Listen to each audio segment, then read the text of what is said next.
தமிழ்நாட்டில் ஒட்டுமொத்த பட்டியலின சமூகத்தினர் பாமகவிற்கு ஆதரவு அளித்தால் தலித் சமுதாயத்தைச் சேர்ந்த ஒருவரை முதலமைச்சராக ஆக்குவோம் என அன்புமணி ராமதாஸ் அதிரடியாக அறிவித்துள்ளார். விழுப்புரம் மாவட்டம் திண்டிவனம் அருகே கீழ்சிவிரி கிராமத்தில் சுதந்திர தினத்தையொட்டி நடைபெற்ற கிராம சபை கூட்டத்தில் பாமக தலைவர் அன்புமணி ராமதாஸ் கலந்து கொண்டார். கூட்டத்தில் பிரம்ம தேசத்தில் செயல்படும் மதுக்கடையை மூட வேண்டும் என தீர்மானம் நிறைவேற்றப்பட்டது. தொடர்ந்து செய்தியாளர்களிடம் பேசிய அன்புமணி ராமதாஸ், தங்களுக்கு முதலில் ஒன்றிய அமைச்சர் பதவி கிடைத்தவுடன் பட்டியலின சமுதாயத்தைச் சேர்ந்த ஒருவருக்கு அந்த பதவியை கொடுத்து அழகு பார்த்தோம் என்று கூறினார். 1998 ஆண்டிலேயே அதற்கான விதையை போட்டது பாமக தான் என்றும் அவர் தெரிவித்தார்.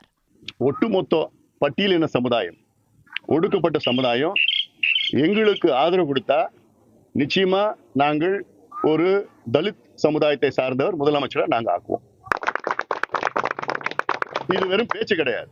எங்களுக்கு முதல் மத்திய அமைச்சர் பதவி கிடைத்தவுடன் நாங்கள் கொடுத்தது ஒரு பட்டியலின சமுதாயத்தை சார்ந்த தலித் எழில்மலைக்கு தான் நாங்கள் மத்திய அமைச்சர் பதவியை நாங்கள் கொடுத்தோம். பட்டியலின மக்களுக்கென அதிக நன்மைகள் செய்த பாட்டாளி மக்கள் கட்சியை ஒட்டுமொத்த பட்டியலின சமுதாயமும் ஆதரித்தால் தலித் சமுதாயத்தை சேர்ந்த ஒருவரை முதலமைச்சர் ஆக்குவோம் என்று கூறியது வெறும் பேச்சு அல்ல என்றும் அன்புமணி கூறியுள்ளார். சன் நியூஸ் வாட்ஸ்அப் சேனலை ஃபாலோ செய்யுங்கள்.